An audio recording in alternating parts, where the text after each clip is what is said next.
Hey guys, welcome back. ಇವತ್ತು ನಾನು visit ಮಾಡ್ತಾ ಇರುವ ಕರ್ನಾಟಕದ ಇನ್ನೊಂದು ಪ್ರಮುಖವಾದಂತಹ ಬೀಚು ಗೋಕರ್ಣದಲ್ಲಿ ಇರುವಂತಹ ಓಂ ಬೀಚ್. ಇದು ತುಂಬಾ ಅದ್ಭುತವಾಗಿದೆ. ಇನ್ನು ಈ ಬೀಚು ಲೊಕೇಟ್ ಆಗಿರುವುದು ಕರಾವಳಿಯ ಒಂದು ಪ್ರಮುಖ ಪ್ಲೇಸ್ ಆದಂತಹ ಗೋಕರ್ಣದಲ್ಲಿ. ಶಿರಸಿ ಅನ್ನೋದು ಮಲೆನಾಡಿನ ಹೆಬ್ಬಾಗಿಲು. ಶಿರಸಿ ನಗರವನ್ನು ದಾಟಿಕೊಂಡು ನೀವು ಮುಂದುವರಿತಾ ಇದ್ದಾಗೆ ಅಲ್ಲಿಂದ ಬೀಚ್ ಪ್ಲೇಸ್ಗಳು ಸ್ಟಾರ್ಟ್ ಆಗುತ್ತೆ. ಕುಮಟ, ಹೊನ್ನಾವರ, ಭಟ್ಕಳ ಅಂತ. ಈ ಎಲ್ಲ ಬೀಚ್ ಪ್ಲೇಸ್ಗಳಲ್ಲಿ ಅದ್ಭುತವಾಗಿರುವಂಥ ಒಂದು ಬೀಚು ಗೋಕರ್ಣದ ಓಂ ಬೀಚ್. ತುಂಬಾ ಚೆನ್ನಾಗಿದೆ. ಇನ್ನು ಗೋಕರ್ಣದ ಪ್ರಮುಖ ದೇವರಾದಂತಹ ಮಹಾಬಲೇಶ್ವರ ಟೆಂಪಲನ್ನು ನೋಡಿಕೊಂಡು ಅಲ್ಲಿಂದ ಮುಂದುವರೆದ್ರೆ ಸುಮಾರು ಒಂದು 5ರಿಂದ 6 ಕಿಲೋಮೀಟರ್ ಡಿಸ್ಟೆನ್ಸಲ್ಲಿ ನೀವು ಓಂ ಬೀಚನ್ನು ರೀಚ್ ಆಗ್ತೀರಾ. ಇದು ತುಂಬಾ ಅದ್ಭುತವಾಗಿದೆ. ಆಮೇಲೆ ಈ ಥರ ದೊಡ್ಡದಾದಂತಹ ಕಲ್ಲಿನ ಬೆಟ್ಟದ ರೀತಿಯಲ್ಲಿರುವಂತಹ ರಚನೆಗಳನ್ನು ಇಲ್ಲಿ ನೋಡ್ಬೋದು. ತಿಕ್ಕಾಗಿರುವಂಥ ಕಲ್ಲುಗಳಿವು. ಇದು ಬೀಚ್ನ ಇನ್ನೊಂದು ಪ್ರಮುಖವಾದಂತಹ ಆಕರ್ಷಣೆ. ಇಯರ್ಲಿ ಲ್ಯಾಕ್ಸ್ ಟುಗೆದರ್ ಪೀಪಲ್ ಈ ಬೀಚನ್ನು ವಿಸಿಟ್ ಮಾಡ್ತಾರೆ. ಆಮೇಲೆ ಇಲ್ಲಿ ಬೀಚ್ ಪಕ್ಕದಲ್ಲಿ ನಿಮಗೆ ಸ್ಟೇ ಮಾಡೋದಕ್ಕೆ ಅದ್ಭುತವಾದಂಥ ರೆಸಾರ್ಟ್ಗಳು ಕೂಡ ಇದೆ. ರೆಸಾರ್ಟ್ಗಳು ಸ್ವಲ್ಪ ಕಾಸ್ಟ್ಲಿಯಾಗೇ ಇದೆ. ಎಸ್ಪೆಷಲಿ ಫಾರಿನರ್ಸು, ಅಬ್ರಾಡಿಂದ ಯಾರ್ಯಾರು ಬರ್ತಾರೋ ಅವರು ಜಾಸ್ತಿ ರೆಸಾರ್ಟ್ಗಳಲ್ಲಿ ಸ್ಟೇ ಮಾಡ್ತಾರೆ. ಅದಕ್ಕೆ ಸ್ವಲ್ಪ ರೆಸಾರ್ಟ್ ಸ್ಟೇ ಕಾಸ್ಟ್ಲಿ. ಬಟ್ ಅದನ್ನು ಹೊರತುಪಡಿಸಿ ನೀವು ಇಲ್ಲಿ ಬರ್ತೀರಾ, ಎಂಜಾಯ್ ಮಾಡ್ತೀರಾ ಅಂತಂದರೆ ಇದೊಂದು ಸುಂದರವಾದಂತಹ ಬೀಚು. ತುಂಬಾ ಲೆಂದಿಯಾಗಿರುವಂತಹ ಬೀಚ್ ಕೂಡ. ಒಂದು ಕಡೆ ಈ ಥರ ಕಲ್ಲಿನಲ್ಲಿ ನಿರ್ಮಾಣವಾಗಿರುವಂಥ ರಚನೆಗಳಿದ್ದರೆ ಅದರ ಪಕ್ಕದಲ್ಲಿ ಇನ್ನು ಸುಂದರವಾದಂತಹ ಬೀಚನ್ನು ನೀವು ನೋಡೋದಕ್ಕೆ ಸಾಧ್ಯ.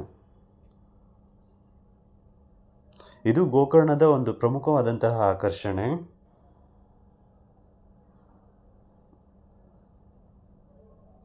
ಇನ್ನು ಇಲ್ಲಿ ನಿಯರ್ ಬೈ ಹಲವಾರು ಫೇಮಸ್ ಬೀಚ್ಗಳಿದೆ. ಹೊನ್ನಾವರ ಬೀಚ್ ಇರ್ಬೋದು, ಅಪ್ಸರ್ಕೊಂಡ ಇರ್ಬೋದು, ಕುಮಟ,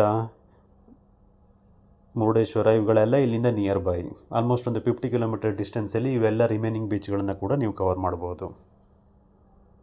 ಇನ್ನು ಈ ಕಲ್ಲಿನ ರಚನೆಗಳು ಕೂಡ ತುಂಬಾ ಅದ್ಭುತವಾಗಿದೆ. ಇನ್ನು ಕಲ್ಲಿನ ಪಕ್ಕದಲ್ಲಿ ನೀವು ಬಂದು ಕ್ಲೀನಾಗಿ ವೀಕ್ಷಣೆ ಮಾಡಿದ್ರೆ ಹಲವಾರು ಪ್ರಕಾರದ ಜೀವಿಗಳನ್ನು ಕೂಡ ನೋಡ್ಬೋದು ಸಮುದ್ರದಲ್ಲಿರುವಂತಹದ್ದು.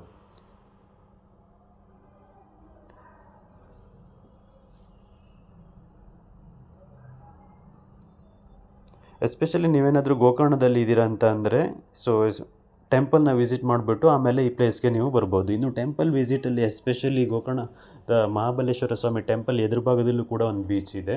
ಆದರೆ ಅದಕ್ಕಿಂತ ಫೇಮಸ್ ಆಗಿರುವುದು ಈ ಓಂ ಬೀಚು.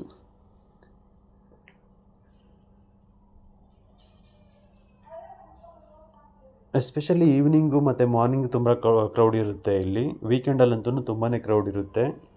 ನೀವು ಎಂಜಾಯ್ ಮಾಡೋ ಹಾಗಿದ್ರೆ, ಬೀಚ್ ಪ್ಲೇಸನ್ನು ಎಸ್ಪೆಷಲಿ ಎಂಜಾಯ್ ಮಾಡೋ ಹಾಗಿದ್ರೆ ನೀವು ಇಲ್ಲಿ ವಿಸಿಟ್ ಮಾಡ್ಬೋದು.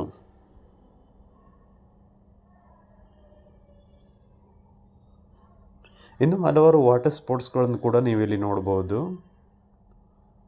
ವಿತ್ ಸೇಫ್ಟಿ ಮೆಸರ್ಸ್ನ ಯೂಸ್ ಮಾಡಿಬಿಟ್ಟೆ ನಿಮ್ಮನ್ನು ನೀರು ಒಳಗಡೆ ಕರ್ಕೊಂಡು ಹೋಗ್ತಾರೆ. ನೀವು ಸ್ವಲ್ಪ ಪೇ ಮಾಡಿಬಿಟ್ಟು ಹೋಗಬೇಕಾಗತ್ತೆ.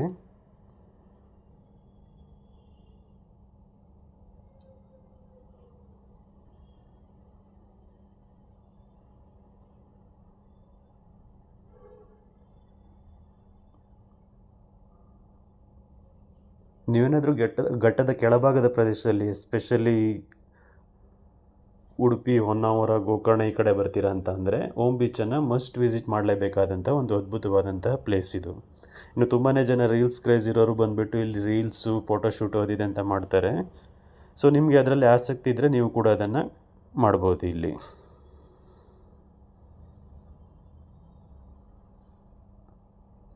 ನೀವು ಬೀಚ್ ಪಕ್ಕ ನೋಡ್ಬೋದು, ದೊಡ್ಡ ದೊಡ್ಡದಾದಂತಹ ರೆಸಾರ್ಟ್ಗಳನ್ನು ಕಟ್ಟಿದ್ದಾರೆ. ಅಲ್ಲಿ ನೀವು ಸ್ಟೇ ಕೂಡ ಮಾಡ್ಬೋದು. ಆಮೇಲೆ ಇದನ್ನು ತುಂಬ ಚೆನ್ನಾಗಿ ಕ್ಲೀನ್ ಆ್ಯಂಡ್ ಕ್ಲಿಯರಾಗಿ ಕ್ರಿಸ್ಟಲ್ ಆಗಿ ಮೇಂಟೈನ್ ಕೂಡ ಮಾಡಿದ್ದಾರೆ.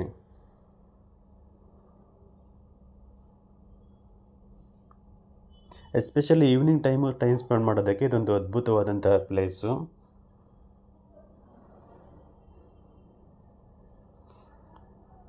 ನಾನು ಈಗಾಗಲೇ ಹೇಳಿರೋ ಹಾಗೆ ತುಂಬ ಜನ ಫಾರಿನರ್ಸ್ ಕೂಡ ಇಲ್ಲಿ ವಿಸಿಟ್ ಮಾಡ್ತಾರೆ.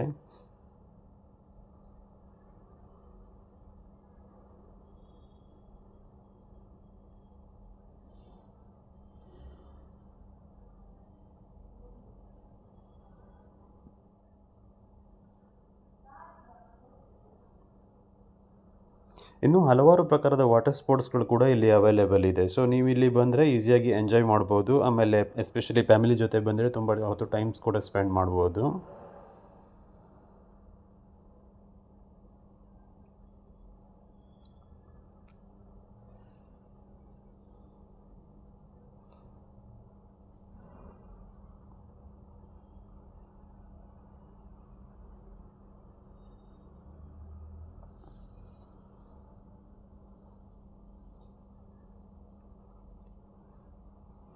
ಹೋಪ್ ಈ ವಿಡಿಯೋ ನಿಮಗೆ ಇಷ್ಟ ಆಗಿದೆ ಅಂದ್ಕೊತೀನಿ.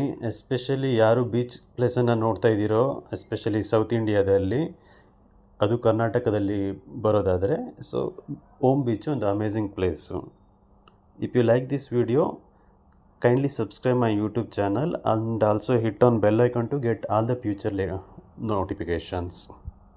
Also share with your friends who wants to visit this place, this amazing beach.